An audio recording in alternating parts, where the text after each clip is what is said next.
ഈ ക്ലാ ക്ലാ ക്ലീ ക്ലീ ക്ലൂ ക്ലൂ അതാ മുറ്റത്തൊരു മൈന എന്ന് തുടങ്ങുന്ന പഴയൊരു പാഠമുണ്ട്. അതിൽ പറയുന്നുണ്ട് നമ്മുടെ നാട്ടിൽ ഇതുപോലെയുള്ള മൈനകളെ ധാരാളമായി കാണാറുണ്ടെന്ന്. അതുപോലെ ഒരു നല്ല മൈനയുടെ പാട്ട് കേൾക്കാം.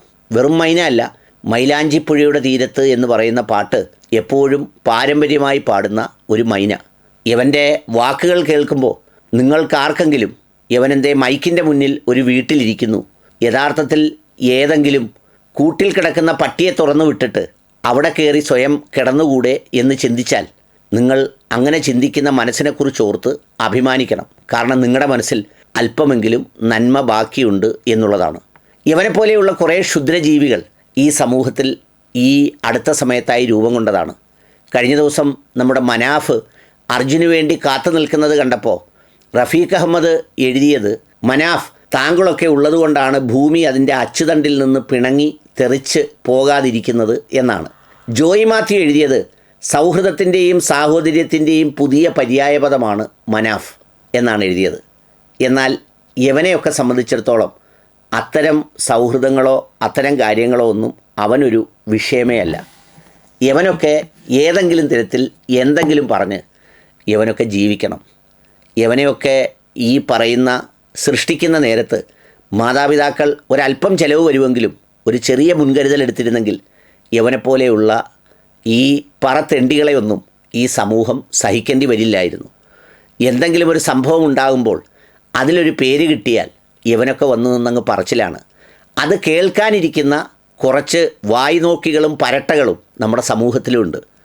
അതിരുന്ന് കേട്ട് സന്തോഷിച്ച് അവൻ പറഞ്ഞത് കേട്ടില്ലേ, എവൻ പറഞ്ഞത് കേട്ടില്ലേ എന്നൊക്കെ പറയുന്നത്. അങ്ങനെയൊക്കെ ആസ്വദിക്കുന്നവൻ്റെ മുഖത്തേക്ക് നമ്മളൊന്ന് സൂക്ഷിച്ച് നോക്കിയാൽ ഏതെങ്കിലുമൊക്കെ ഒരു മൃഗങ്ങളുടെ ഛായ അതിലുണ്ടാവും. അത് ആ മൃഗങ്ങളുടെ ബീജത്തിൽ ജനിക്കുന്നത് കൊണ്ടല്ല, അവൻ്റെയൊക്കെ പ്രവൃത്തിയിലൂടെ ഇത് ഉണ്ടാവുന്നതാണ്. ചിലപ്പോൾ ചിലർക്ക് തോന്നും അങ്ങനെ ജനിച്ചതായിരിക്കുമെന്ന്. അങ്ങനെയല്ല, മനുഷ്യബീജത്തിലെ ഇങ്ങനെയൊക്കെ ഉണ്ടാവും. പക്ഷേ ഈ പ്രവൃത്തിയിലൂടെ ചില മൃഗങ്ങളുടെ മുഖഭാവങ്ങൾ അവർക്ക് നൽകുന്നതാണ്. ഏതായാലും ഇത് കണ്ടപ്പോൾ ഓർമ്മ വന്ന മുഖം ഏതാണെന്ന് നിങ്ങൾക്ക് കമൻറ്റിൽ കുറിക്കാം. ഇനി അവന്റെ വാക്കുകൾ കേൾക്കാം. ഈ മനാഫിന്റെ അന്ന് മുതലുള്ള ബേജാറുകൾ നമ്മൾ കണ്ടിട്ടില്ലേ? അതായത് കട്ടവനെ അതല്ലെങ്കിൽ കള്ളത്തരം കാണിച്ചവന്റെ ഒരു ബേജാറ് നമ്മൾക്ക് എല്ലാവർക്കും അയാളുടെ മുഖത്തു നിന്ന് വായിച്ചെടുക്കാനാവും. ഈ ലോറി അവിടെ എത്തിയതിന് എത്തി എന്ന് പറയുന്നു, ഈ ചായക്കടയ്ക്ക് മുന്നിൽ നിർത്തിയിട്ട് ചായ കുടിക്കാൻ പോയി എന്ന് പറയുന്നു. അതിന് പിറകിലെ മനാഫ് എന്ന് പറയുന്ന ഈ ലോറിയുടെ ഉടമയെ കുറിച്ചുള്ള ഒരുപാട് നിഗൂഢതകൾ, ഒരുപാട് ദുരൂഹതകൾ നിറഞ്ഞ വസ്തുതകൾ പുറത്തു വരുമ്പോൾ, അത് മാധ്യമങ്ങൾ പുറത്തു പറയുമ്പോൾ അതിനെതിരെ തെറി വിളിച്ച് പച്ചത്തെറി വിളിച്ച് അവരവരുടെ സംസ്കാരം കാണിച്ചിട്ട് യാതൊരു കാര്യമില്ല. നിനക്ക് എന്ത് അവകാശമാടാ പരമതെണ്ടി സംസ്കാരത്തെക്കുറിച്ച് പറയാൻ? നീ അവിടെ വണ്ടി ചെന്നെന്നറിയുമ്പോൾ, അവിടെ ചെന്ന് ചായ കുടിച്ചെന്ന് പറയുമ്പോൾ നിഗൂഢതകൾ എന്നൊക്കെ പറയുമ്പോൾ നിനക്ക് ഇങ്ങനെയൊക്കെ പറയാൻ ആരെങ്കിലും വല്ല എല്ലിൻ കഷ്ണവും ഇട്ട് തരുന്നെങ്കിൽ അത് തിന്നുകൊണ്ട് ഇങ്ങനെയൊക്കെ സംസാരിക്കുമ്പോൾ നിനക്ക് സംസ്കാരത്തെക്കുറിച്ചും മനുഷ്യനെക്കുറിച്ചും മനാഫിനെക്കുറിച്ചുമൊക്കെ പറയാൻ എന്ത് യോഗ്യതയാടാ പരമതെണ്ടിയുള്ളത്? നീ കാണിക്കുന്ന തെണ്ടിത്തരങ്ങൾ അത് കുറച്ചെങ്കിലും ഒന്ന് നിയന്ത്രിച്ച് ഈ പറയുന്ന കുറച്ച് ദിവസത്തേക്ക് അവസാനം ഇതൊന്ന് തീരുന്നത് വരെ, കാരണം അങ്ങനെ തീർന്നെങ്കിലല്ലേ എന്ത് കാര്യവും പൂർണ്ണമാവുള്ളൂ. നിന്നെ സൃഷ്ടിക്കുന്ന പ്രക്രിയ പോലും പൂർത്തിയായെങ്കിൽ മാത്രമേ നിന്നേക്ക് ഇതുപോലെ വന്നിരുന്ന് കാര്യം പറയാനൊക്കെ ഉള്ളൂ. പാതി വഴിയിൽ നിർത്തിയാൽ പറ്റൂല. അപ്പോൾ അതുകൊണ്ട് അത് പൂർത്തിയാകുന്നത് വരെ നീ ഒന്ന് കാത്തിരിക്കണം. അതുവരെ വേറെന്തെങ്കിലും പണികൾ ചെയ്ത് ജീവിക്കണം. നിനക്ക് റീച്ച് ഉണ്ടാക്കാനും നിൻ്റെ ചാനൽ വളർത്താനുമാണെങ്കിൽ ഇങ്ങനെയുള്ള അപരാധങ്ങളോ അപവാദങ്ങളോ ഒന്നും പറയണമെന്നില്ല. ഇപ്പോൾ ഓരോരുത്തർ FBയിലൊക്കെ ചെയ്യുന്ന കണ്ടിട്ടില്ലേ? ഭാര്യയും മക്കളുമൊക്കെ ആയി അതിന് പറ്റുന്നൊരു ഡ്രസ്സൊക്കെ ഇട്ടുകൊണ്ട് ഏതെങ്കിലും ഒരു മരത്തിൻ്റെ ചുവട്ടിൽ വന്ന് നിന്ന് ഇത് ചക്ക, ഇത് മാങ്ങ, ഇത് വലിയ ചക്കയാണല്ലോ, ഇത് പഴുത്തയൊക്കെയാണല്ലോ എന്ന് പറഞ്ഞാൽ മതി. അത് കാണാനും ആളുണ്ട് നമ്മുടെ നാട്ടിൽ. പക്ഷേ വല്ലവനെക്കുറിച്ചും, ഒരു മരണപ്പെട്ടവനെ അവൻ്റെ വേദനയിൽ, അവൻ്റെ ദുഃഖത്തിൽ, അവൻ്റെ പ്രയാസത്തിൽ അവനോടൊപ്പം നിൽക്കുന്ന, മരവിച്ച് നിൽക്കുന്ന ഒരു മനസ്സ് പോലും ഇല്ലാതെ നീ മറ്റു ചില ഉദ്ദേശങ്ങളിൽ പറഞ്ഞിട്ട് നിൻ്റെ പോസ്റ്റ് മുക്കിയാൽ ഇതങ്ങ് അവസാനിക്കുമോ?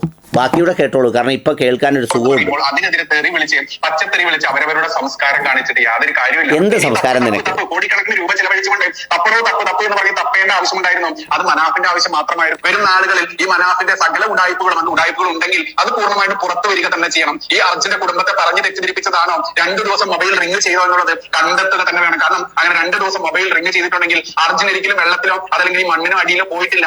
അത് പുറത്തു തന്നെ ആയിരിക്കും. അതല്ലെങ്കിൽ അർജുന്റെ മൊബൈൽ ഈ 2 ദിവസം ആരാണ് മറ്റാരെങ്കിലും ഉപയോഗിച്ചെന്നുള്ളത് കണ്ടെത്തേണ്ടത് ആരാണ്? എന്ന് പറയുന്ന ഈ ലോറിയുടെ ഉടമയ്ക്കെതിരെ വലിയൊരു കണ്ടെത്തലുകളാണ് ഇപ്പോൾ പുറത്തു വന്നുകൊണ്ടിരിക്കുന്നത്. ഇയാൾക്ക് കൃത്യമായിട്ട് ഇയാളുടെ വീടും ഇയാളുടെ ഫാക്ടറിയും ഒക്കെ കർണാടക പോലീസ് വന്ന് റെയ്ഡ് നടത്തിയിരുന്നു, പരിശോധിച്ചിരുന്നു. എന്തിനു വേണ്ടിയിട്ടാണെന്ന് അറിയാമോ? എന്തിനു വേണ്ടിയാണെന്ന് ചോദിച്ചാൽ അവൻ ഉപയോഗിക്കുന്ന ജെട്ടികൾ കഴുകിയിട്ടിരിക്കുന്നത് നോക്കാമെന്നതാ. ഏത് ബ്രാൻഡ് ജെട്ടിയാണ് അവൻ ഉപയോഗിക്കുന്നതെന്നറിയാൻ. നിനക്കൊന്നും നാണമില്ലേടാ തെണ്ടി? ഒന്ന് ആലോചിച്ച് നോക്കൂ. നീ നിന്ന് ഈ വർത്തമാനം പറയുമ്പോൾ ഞാൻ നേരത്തെ പറഞ്ഞതുപോലെ നിൻ്റെ മുഖഭാവവുമൊക്കെ ഇപ്പം നോക്കുമ്പോൾ ഓർമ്മ വരുന്ന ഈ മൃഗം എന്ന് പറയുന്ന അതിന് ജനിച്ചതാണ് എന്ന് വിശ്വസിച്ച് പോകുന്ന തരത്തിൽ നീ ഈ വർത്തമാനം പറയുന്നത് എന്തിനാണ്? ആർക്ക് വേണ്ടിയാണ്? എന്ത് ബോധ്യമാണ് നിനക്കതിലുള്ളത്? അതിലെന്തെങ്കിലും ഒരു സംഭവം ഉണ്ടാകുമ്പോഴേക്കും ഇതുപോലെ അവൻ്റെ പേര് നോക്കി അവൻ്റെ കള്ളക്കടത്തും അവിടെ വന്നെന്ന് പറയുന്നു, അവൻ്റെ വണ്ടിക്കകത്ത് അങ്ങനെയാണ്, ഇത് അവൻ്റെ വേവലാതിയാണെന്ന് പറഞ്ഞാൽ സത്യത്തിൽ അവൻ്റെ ശരീരത്തിൽ നിന്ന് വരുന്ന വിസർജ്യം ഭക്ഷിക്കാനുള്ള യോഗ്യത പോലും നിനക്കുണ്ടോടാ? നിനക്കുണ്ടോ? ഞാനിത് ചോദിക്കുന്നത് എന്താണെന്ന് ചോദിച്ചാൽ നിന്നെ പറഞ്ഞു പോയതിന് തിരിച്ചെടുക്കാനാവില്ല, പക്ഷെ നീയൊക്കെ നന്നാവണം. ഇനിയെങ്കിലും നന്നാവണം. ഇല്ലെങ്കിൽ എന്ത് ചെയ്യണമെന്നറിയാമോ? നിനക്കൊന്നും നന്നാകാൻ കഴിയുന്നില്ലെങ്കിൽ ബാക്കിയുള്ളവർ സന്തോഷമായി ഈ സമൂഹത്തിൽ ജീവിക്കട്ടെ എന്നോർത്ത് ഈ ഗംഗാവാലി പുഴയിലോ അതുപോലെ ആഴമുള്ള ഏതെങ്കിലും സ്ഥലത്ത് ചെന്ന് നിൻ്റെ ജീവിതം തുടരണമോ വേണ്ടയോ എന്ന് തീരുമാനിക്കണം. എന്തിനാണ് ഇങ്ങനെയുള്ള തുടരുന്നത്? എന്തിനാണ് ഇങ്ങനെ ഒരുത്തൻ തുടരുന്നത് ഈ സമൂഹത്തിൽ? എന്തെങ്കിലും ഉപകാരങ്ങൾ നിന്നെക്കൊണ്ട് ഈ പറയുന്ന അർജുനൻ്റെ വീട്ടിലേക്കോ ഒരു 100 രൂപയുടെ അല്ലെ 50 രൂപയുടെ ഉപ്പും മുളകെങ്കിലും വാങ്ങിച്ചു കൊടുക്കുന്നതിനെക്കുറിച്ച് പോലും നിനക്ക് ചിന്തയില്ലാതെ നീ ഇങ്ങനെ ഇരുന്ന് വായിൽ വരുന്നത് മുഴുവൻ പറഞ്ഞിട്ട് ഇപ്പം നീ പോസ്റ്റ് മുക്കി. അന്ന് നിനക്ക് കുറേ റീച്ച് കിട്ടിക്കാണും. ഇതിൻ്റെ അടിയിൽ കുറേ നിന്നെപ്പോലെ സൃഷ്ടിക്കപ്പെട്ടതും ഉണ്ടാക്കിയതും കാത്തിരിക്കുന്നവന്മാരുമായ ആളുകൾ വന്ന് കുറേ എഴുതിയിട്ടുണ്ടാവും. അത് നിനക്ക് വലിയ ആവേശം കിട്ടിയിട്ടുണ്ടാവും. ഇപ്പം നീ മുങ്ങിയാലെങ്ങനെയാ? നീ മുക്കുന്നത് കൊണ്ട് പോസ്റ്റല്ലേ മുങ്ങുള്ളൂ, നീ ഇല്ലാതാവുന്നില്ലല്ലോ. അപ്പോൾ അതുകൊണ്ട് നിനക്കൊക്കെ ഒരു ഗുണപാഠമാകണം. അതുകൊണ്ടാണിത് പറഞ്ഞത്. ഇത് നിനക്ക് മാത്രമല്ല, നിന്നെപ്പോലുള്ള ഒരുപാട് പേരുണ്ട്. എന്തെങ്കിലും ഒരു സാഹചര്യം കിട്ടുമ്പോൾ അതിൽ ഏത് പേരാണെന്ന് നോക്കി ആ പേരിനനുസരിച്ച് ഇത് പറഞ്ഞ് ഇത് മാത്രം ഭക്ഷിക്കാനിരിക്കുന്ന കുറച്ച് വായ്നോക്കികൾക്ക് വിളമ്പി കൊടുക്കുന്ന പാചകക്കാർ അവരാണ്. അതിൻ്റെ ഗണത്തിലാണ് നിൻ്റെ പേര്. അത് നീയൊന്ന് ഓർത്തിരിക്കാനാണ്. നിന്നെ അറിയാവുന്നവരും നിൻ്റെ ബന്ധുക്കളും നിൻ്റെ കൂട്ടത്തിൽ ആരെങ്കിലുമൊക്കെ മനുഷ്യരുണ്ടെങ്കിൽ നിന്നെ പറഞ്ഞ് തിരുത്തട്ടെ, അത്രമാത്രം.